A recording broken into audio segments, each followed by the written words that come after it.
Kronologi kasus perjanjian kerjasama antara dua sahabat yang akan membangun sebuah kafe. Pada tanggal 21 Januari 2020, dua sahabat tersebut memutuskan untuk membangun kafe yang hanya akan dikelola oleh salah satunya, dan satunya lagi hanya menjadi investornya saja. Namun, dalam kerjasama tersebut tidak ada perjanjian secara tertulis, melainkan hanya dari kata-kata yang diucapkan saja. Dalam perjanjian percakapan tersebut bahwa mereka akan membagi hasil 60% untuk investor dan 40% untuk pengelola. Seiring berjalannya waktu, pihak investor merasa ada yang janggal. Ia merasa sahabatnya itu yang merupakan pengelola kafe tersebut melakukan tindak kecurangan. Karena pihak investor merasa selalu tidak puas dengan hasil dan laporan tentang keuangan kafe tersebut.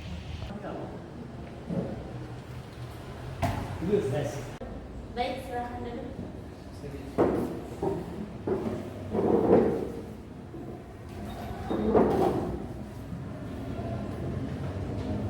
Assalamualaikum warahmatullahi wabarakatuh. Waalaikumsalam warahmatullahi wabarakatuh.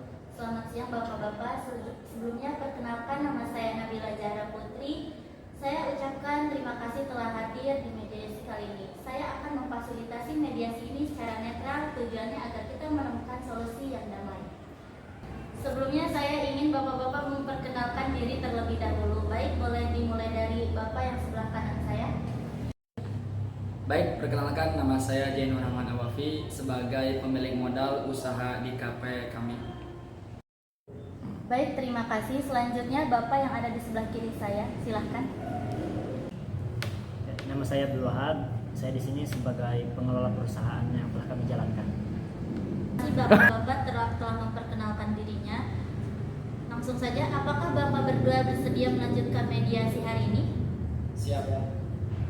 Baik, untuk memulai, saya ingin mendengarkan dari Bapak Jaino terlebih dahulu. Bisa dijelaskan apa yang menjadi sumber permasalahannya tersebut? Baik, sejak awal saya dengan Pak Wahab yaitu sudah sepakat pada bahwasanya saya sebagai pemilik modal dan Pak Wahab sebagai pengelola usaha kami, yang mana perbagian presentasinya itu saya 60% dan Pak Wahab 40%. Tetapi sejak bulan-bulan ke belakang di sini saya tidak mendapatkan yaitu hasil yang jelas. Terima kasih. Sekarang giliran Bapak Wahab, yang bagaimana tanggapan Anda?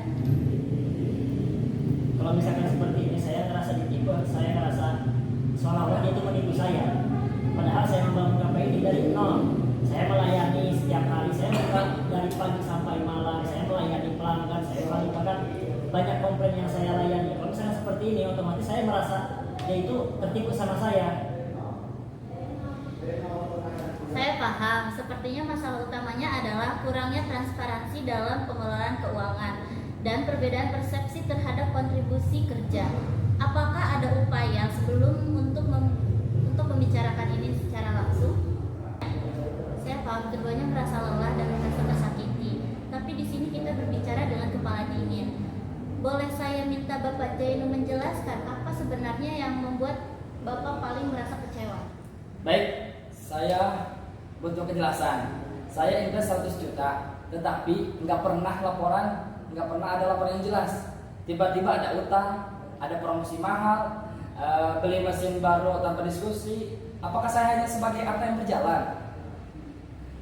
Terima kasih. Sekarang Bapak Wahab, apa yang membuat Anda bersikap seperti ini? Saya kerja sendirian. Lah misalkan Bapak Jainu ini duduk manis, tidak memikirkan untung. Giliran saya mau nambah pegawai, dia selalu nggak respon. Padahal di kerjaan saya paling capek. Dia enak dengan duduk manis doang sambil menunggu keuntungan. Saya lihat inti masalah ini adalah komunikasi yang rusak dan pembagian peran yang tidak jelas sejak awal. Sekarang saya tanya, jujur, apa kalian masih ingin mempertahankan usaha ini? Baik, kalau saya pribadi, saya masih percaya usaha ini akan lebih maju. Tetapi saya ingin kejelasan dan profesionalnya, dan juga saya ingin dikelola dengan secara profesional. Saya masih percaya pada bahwasanya usaha ini akan lebih maju ke depannya. Tetapi saya butuh dengan profesional. asal dikelola dengan jujur dan profesional.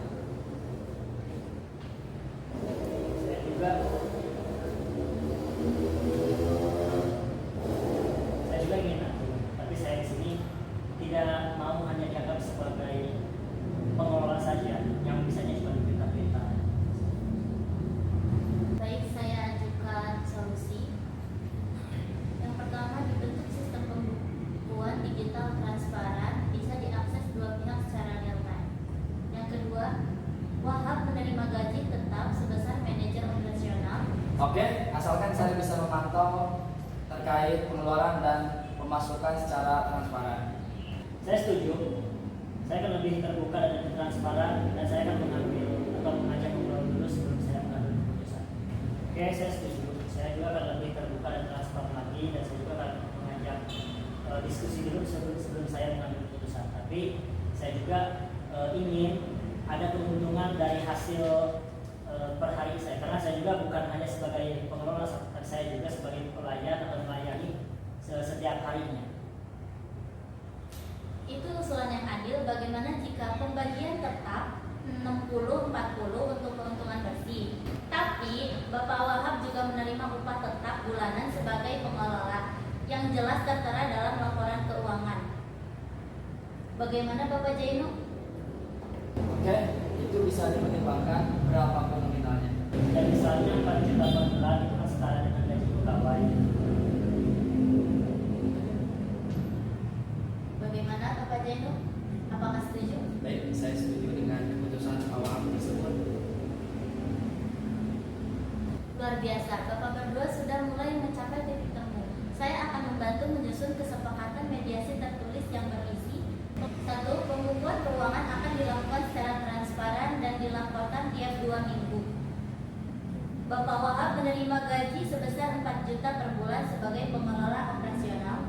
3. Keuntungan bersih. Baik, saya akan bantu tuangkan dalam berita acara mediasi untuk ditandatangani. Saya harap kerjasama ini bisa kembali berjalan dengan baik ke depannya.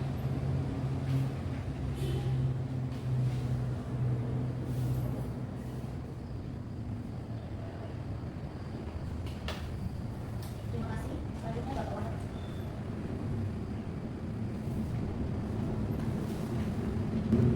Baik, untuk yang terakhir catatan hasil mediasi.